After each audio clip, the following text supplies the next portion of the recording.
La empresa Fénix presenta el siguiente estado de cuenta.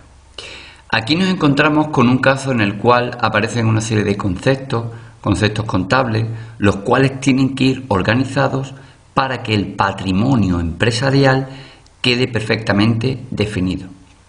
Esa organización del patrimonio va a quedar plasmada a través del balance. Ese balance puede ser un balance inicial, final o en un momento concreto. Aquí en este caso no nos vamos a plantear qué tipología de balance. Pues bien, esos conceptos van a ir estructurados en primer lugar en función de las diferentes masas patrimoniales. Es decir, que el concepto acreedores a corto plazo irá dentro de una de las masas patrimoniales en las cuales está establecido el balance. Pues bien, las diferentes masas patrimoniales que nos podemos encontrar en todo balance son las siguientes. Por un lado, dentro del activo aparecerían el activo no corriente y el activo corriente. Y dentro del patrimonio neto y pasivo irían el patrimonio neto, pasivo no corriente y pasivo corriente. Es decir, cada uno de los conceptos que nos muestran tenemos que ir incluyéndolo en una de estas 5 partes, dentro de una de esas 5 masas patrimoniales. De tal manera que la suma total del activo debe ser igual a la suma total del patrimonio neto y pasivo. Pues bien, vamos a comenzar. En primer lugar, vamos a ir diferenciando qué es cada uno de esos conceptos. En primer lugar, acreedores a corto plazo. Un acreedor, ¿qué es? Es una obligación de pago que tiene la empresa con respecto a un tercero, con respecto a otra empresa. Como podemos ver, están acreedores a corto plazo y acreedores a largo plazo. Pues bien, esos dos acreedores o esas dos cuentas o esos dos conceptos, como son obligaciones de pago, irían dentro del patrimonio neto y pasivo. Pues bien, dentro del patrimonio neto pasivo irían a formar parte dentro del pasivo. ¿Qué diferencia hay entre el pasivo no corriente y el pasivo corriente? Pues bien, el pasivo no corriente corresponde a obligaciones de pago que no son exigibles en el corto plazo. Activo no corriente. El pasivo no corriente. El pasivo corriente irían obligaciones de pago que tiene la empresa con respecto a terceros, pero estas sí que son exigibles dentro del periodo, dentro del año. Es decir, pasivo corriente irían obligaciones a corto plazo y pasivo no corriente irían obligaciones de pago a largo plazo. Es decir,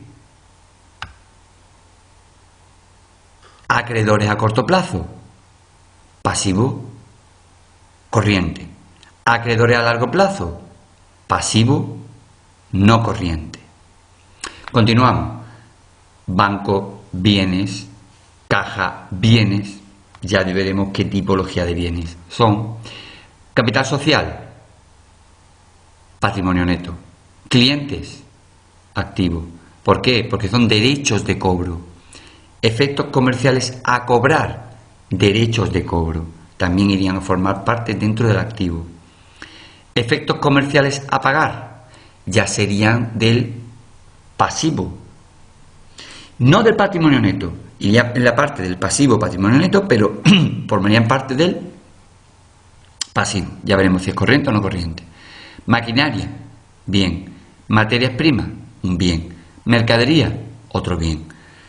Pero la diferencia entre maquinaria, materias primas y mercadería, y de la misma manera mobiliario, sería que dentro del activo, como podemos observar, está el activo no corriente y el activo corriente. Activo no corriente son bienes que utiliza la empresa para su actividad. También hay otras diferenciaciones, pero en primer lugar nos vamos a quedar con esa. Activo corriente, ahí serían incluidas aquellos bienes que entran a la empresa como el objeto de posteriormente ser vendido o ser elaborado, es decir, ser tratado de esos bienes para luego producir un determinado producto y que posteriormente se pueda vender. En este caso serían las materias primas. Pues bien, y por último, resultado del ejercicio, saldo deudor. Ya veremos, iría a formar parte del patrimonio neto y ahora veremos cómo queda. Pues aquí quedaría el balance.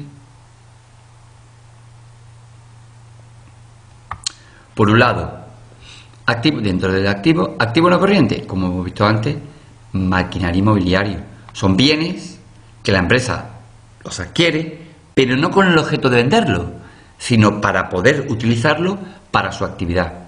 De la misma manera, activo corriente. Aquí en este caso sí que aparecen bienes que la empresa adquiere, ¿para qué? Para posteriormente venderlo, mercadería. Para poder elaborarlo y posteriormente venderlo, materias primas. ¿De acuerdo? Pero ambas dentro del activo corriente. Realizable son aquellos derechos de cobro que va la empresa a cobrar en el corto plazo. Clientes y efectos comerciales a cobrar. Disponible, banco y caja. Sumamos total de los conceptos del activo, 30.000 euros. Por otro lado, patrimonio neto y pasivo. Patrimonio neto, capital social, 12.000 euros y resultado del ejercicio, saldo deudor, saldo negativo. Lo he puesto aquí en rojo para que veáis que es negativo, va restando. Pasivo no corriente, son deudas a largo plazo. Si fueran a corto plazo, irían en el pasivo corriente. Efectos comerciales a pagar, pasivo corriente. Sumamos todo y, como podemos observar, queda el balance cuadrado. 30.000 en el activo, 30.000 dentro del patrimonio neto y pasivo.